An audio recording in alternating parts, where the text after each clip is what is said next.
Hi, good afternoon, all. Today we can discuss about conducting of nerve impulse. As our intermediate board is different and NCRT is somewhat different, I can combine both the topics. See here how the nerve impulses is conducted. See, at the time of conducting of nerve impulses is mainly based upon the concentration gradient around the axolemma and the diameter of the neuron and the type of neuron the nerve impulse is conducting. It is very important. Now see here. Now this one is an axon. Above this one is an axolemma. Here this is the ICF, intracellular fluid. This is the ECF. I already said in resting state outside more sodium is present, that is the positive charge. Inside is more negative charges is present. That's why keep positives and negatives. As per NCRT they gave the diagram is like this. Keep in remember that one. Now when this condition it indicates it is in a resting potential. Okay, now what will happen? I apply a external stimuli. When I apply a external stimuli, what will happen? Sodium gates are open. Now this axon I can divide into three parts, A, B, C parts. When I apply a external stimuli in the A part, what will happen? Sodium gates are open. When the sodium gates is open, the sodium is enter into the inside. When the sodium is enter into the inside, the positive charges is gradually increases. That potential is called as what? Action potential. Now can I say A part is a depolarized state? Is there or not? Now the statement beyond the A it is a B. A is depolarized but B is not depolarized. B is in a resting state and it is a polarized one. Now this positive charge move from the A point to the B point.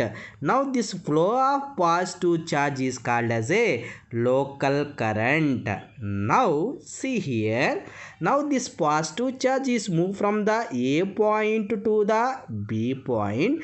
Before B is in a resting potential, can I say it is in a polarized one? Now when it is the positive charge is moved from the A point to the B point, now this resting potential is turns to the action potential. Now B is depolarized and A is repolarized. Keep in mind. Now this positive charge is moved from the B to C. Now the C is depolarized and B is polarized. Now the flow of current is moved from the A point to the B point, B point to the C point, then to the axon terminals, then to the synaptic nodes, then to it will be transferred to the next neuron. Like this the impulse formation is takes place. Now keep in mind the flow of current. Here the flow of current means the positive charge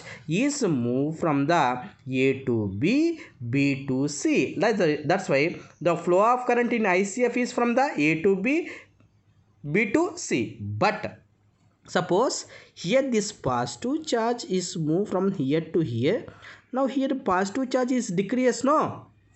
But I need concentration gradient. If we need a concentration gradient, I can say one thing. Here this positive charge is moved from the A to B in ICF. But before that B is in resting state, no? B is resting state means what will happen? Outside positive, inside negative. Now this positive charge is moved from here to here means at the time in outside in ECF outside positive charge is moved from the B to A. Here it can move from the C to A. Not C to A, C to B. It is quite opposite nature. Keep in mind. Now see here.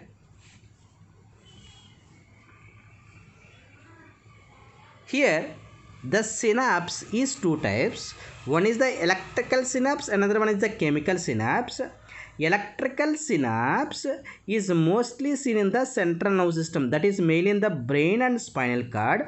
Why? Because between the neurons they having a synaptic cleft, but in electrical synapse there is no synaptic cleft. It means there is no gap. If there is no gap, the impulse formation or the impulse transmission is very fast compared to the chemical synapse. That's why synapses is how many types? Two types. One is the electrical synapse, another one is the chemical synapse. Compared to the chemical synapse, electrical synapse, the conducting impulse is very fast. Why? Because there is no gap and there is no cleft. Here, see, now this one is the axon, this one is the myelinated sheath, and this gap is called as a nodes of Ranvier. For electrical synapse, the impulse jumping from the nodes of Ranvier to the nodes of Ranvier. That's why based upon this jumping, it is very fast in the central nervous system compared to the peripheral nervous system. Now, if you say chemical synapse, I already said last class, like this I can draw a graph like this. Here a diagram, they having a synaptical vesicles, a chemical, it means a chemical substances is releases, that is called as a neurotransmitter. Chemical substances is releases, that is called as a neurotransmitter. I said no, that's why it will be indicates the chemical synapse. Here the neurotransmitters, some are excitatory, some are inhibitory. Excitatory one is what? See, epinephrine, non-epinephrine, dopamine and serotonin. This chemical substances is called as a neurotransmitter, and also some are useful as a hormones. It is either it can excitated nature or also inhibitory nature. But glycine and gamma aminobutyric acid, it is a inhibitory neurotransmitter.